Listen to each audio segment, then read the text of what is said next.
Matthew 22 NRSV. Once more Jesus spoke to them in parables, saying, "The kingdom of heaven may be compared to a king who gave a wedding banquet for his son. He sent his slaves to call those who had been invited to the wedding banquet, but they would not come. Again he sent other slaves, saying, 'Tell those who have been invited, look, I have prepared my dinner, my oxen and my fat calves have been slaughtered, and everything is ready. Come to the wedding banquet.'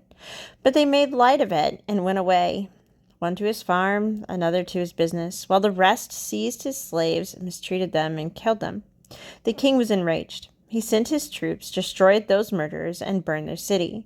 Then he said to his slaves, 'The wedding is ready, but those invited were not worthy. Go therefore into the main streets and invite everyone you find to the wedding banquet.'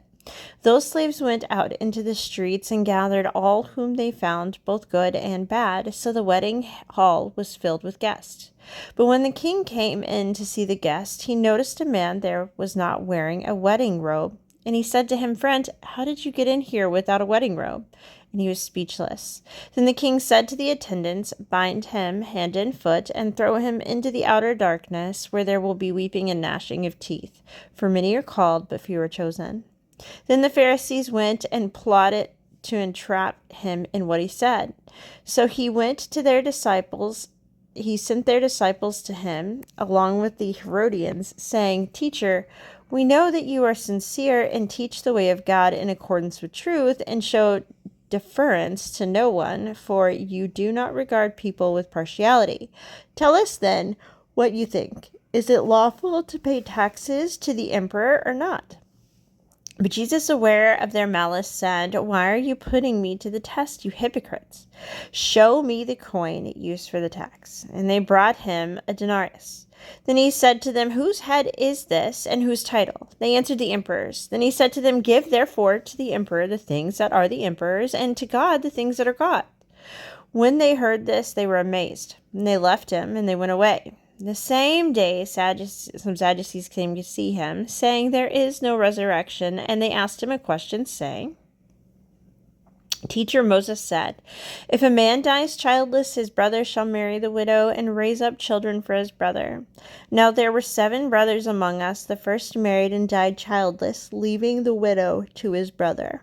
The second did the same, so also the third, down to the 7th. Last of all, the woman had herself died. In the resurrection, then, whose wife of the 7 will she be? For all of them had married her."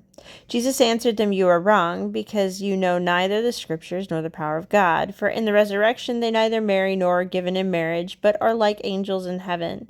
And as far as the resurrection of the dead, have you not read what was said to you by God? I am the God of Abraham, the God of Isaac, and the God of Jacob. He is God not of the dead, but of the living."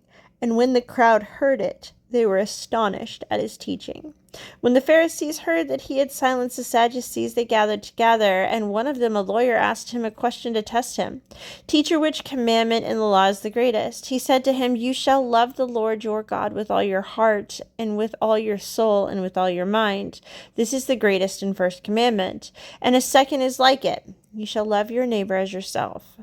On these 2 commandments hang all the law and the prophets." Now while the Pharisees were gathered together, Jesus asked them this question: "What do you think of the Messiah? Whose son is he?" They said to him, "The son of David." He said to them, "How is it then that David by the Spirit calls him Lord, saying, 'The Lord is said to my Lord, sit at my right hand until I put your enemies under your feet'? If David then calls him Lord, then how can he be his son?" No one was able to give him an answer, nor from that day did anyone dare to ask him any more questions.